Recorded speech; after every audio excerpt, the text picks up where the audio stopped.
Praise the lord ક્રિસ્મલ ભાઈએ તથા બહેનો, મે 7મી તારીખ દિવ્ય દયાના દિવ્ય સંદેશમાં તમારું સ્વાગત છે. આજે વડા ધર્મગુરુ પસંદ કરવા માટે દુનિયાના 133 કાર્ડિનલ ભેગા થવાના છે સિસ્ટેન ચેપલમાં. બરાબર 10 વાગે તેઓ અંદર પ્રવેશ કરશે અને ત્યાર પછી બહારની દુનિયા સાથે કોઈ પણ કોન્ટેક્ટ વગર, ત્યાં કેમેરા પણ નથી, માત્ર પ્રાર્થના અને બરાબર સાંજે 4:30 વાગે રિઝલ્ટ ડિક્લેર કરવામાં આવશે. 133માંથી 90 કાર્ડિનલનું જે સપોર્ટ મળે છે, વોટ મળે છે, એમને વડા કેથોલિક ધર્મસભાના વડા તરીકે, વડા ધર્મગુરુ તરીકે ડિક્લેર કરવામાં આવશે. આપણે પણ પ્રાર્થના કરીએ, પવિત્ર આત્મા આ 133 કાર્ડિનલ ઉપર એમની શક્તિ વરસાવે, કૃપા વરસાવે, જેથી કરી યોગ્ય વડા ધર્મગુરુને તેઓ પસંદ કરે. શાસ્ત્રપાઠ સાંભળીએ. યોહાનનો ગ્રંથ 6 અધ્યાય 35થી 40મી કલમ સુધી. ઈસુએ તેમને કહ્યું, હું જ જીવનદાય રોટી છું. જે કોઈ મારી પાસે આવશે તે કદી ભૂખ્યો નહીં થાય, અને જે કોઈ મારી ઉપર શ્રદ્ધા રાખશે તે કદી તરસ્યો નહીં થાય. પણ મેં કહ્યું તેમ તમે નજરે જોયું છે, છતાં તમને શ્રદ્ધા બેસતી નથી. મારા પિતાએ જેની મને સોંપણી કરી છે તે મારી પાસે આવશે, અને જે કોઈ મારી પાસે આવશે તેને હું કદી જાકારો નહીં દઉં. કારણ હું સ્વર્ગમાંથી આવ્યો છું, તે મારી પોતાની નહીં પણ મને મોકલનારી ઈચ્છા પૂર્ણ કરવા આવ્યો છું. અને મને મોકલનારી ઈચ્છા એવી છે કે તેણે મને જે કંઈ સોંપ્યું છે તેમાંથી કશું જ મારે ખોવું નહીં, પણ છેલ્લે દિવસે તેને સજીવન કરવું. મારા પિતાની ઈચ્છા એવી છે જે કોઈ પુત્રના દર્શન કરીને તેના ઉપર શ્રદ્ધા રાખે તે શાશ્વત જીવન પામે, અને હું તેને છેલ્લે દિવસે સજીવન કરું. આ પ્રભુની વાણી છે, તે આપનો આધાર છે.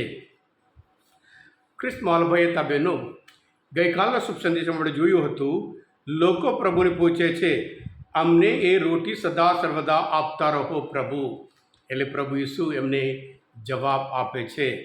ક્રિસ્મલ ભાઈ હતા બહેનો, રોટી જીવનમાં એક જરૂરિયાત વસ્તુ છે. રોટી એ જીવન છે.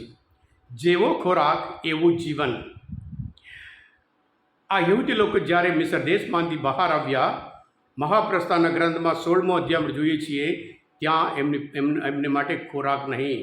ત્યારે બડબડાટ કરે છે, અમને તમે અહીં મારી નાખવા માટે આવ્યા, એમ કરીને બડબડાટ કરે છે. ત્યાર પછી ઈશ્વર એવા દેવ એમને આકાશમાંથી માનના આપે છે. માનના એ માત્ર ટેમ્પરરી છે, એ બીજા દિવસ પણ રાખી નહીં શકાય. માત્ર દિવસ પૂરતું જ એમને શક્તિ મળે, જેથી કરી બળ મળે, જેથી કરી તેઓ એમના પ્રયાણમાં તે લોકો ચાલી શકે છે.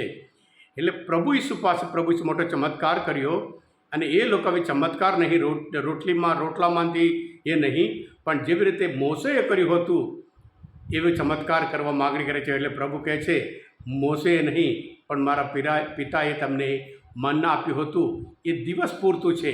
પણ એ જ પરમ પિતાએ અત્યારે જીવનદાયી રોટી સદા સર્વદા તમે જીવો એટલા માટે રોટી મોકલી છે, એમ કરીને હું સ્વર્ગમાંથી આવ્યો છું એટલા માટે, અને પછી તમને જીવન બરપટે મળે એટલા માટે. જે મારા ઉપર વિશ્વાસ રાખે છે તેઓ બધા શાશ્વત જીવન પામશે.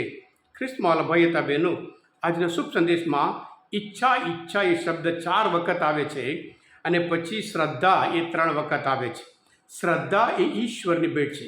ઈશ્વર આપણે બધાને શ્રદ્ધાની ભેટ આપી હોય, અને શ્રદ્ધા એટલા માટે ઈશ્વરે આપણને આપી છે, વિશ્વાસ એટલા માટે આપણે આપ્યું છે, જેથી કરી આપણે પ્રભુ ઈસુ પર વિશ્વાસ રાખીએ.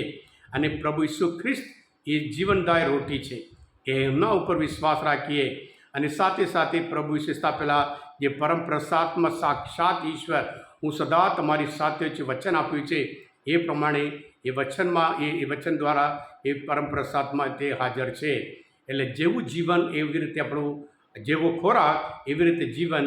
એટલે ઉત્તમમાં ઉત્તમ એક આધ્યાત્મિક ખોરાક હોય એ પરમ પ્રસાદ છે, અને ઉત્તમમાં ઉત્તમ અતિ શ્રેષ્ઠ એક ખોરાક હોય એ ઈશ્વરના વચન છે.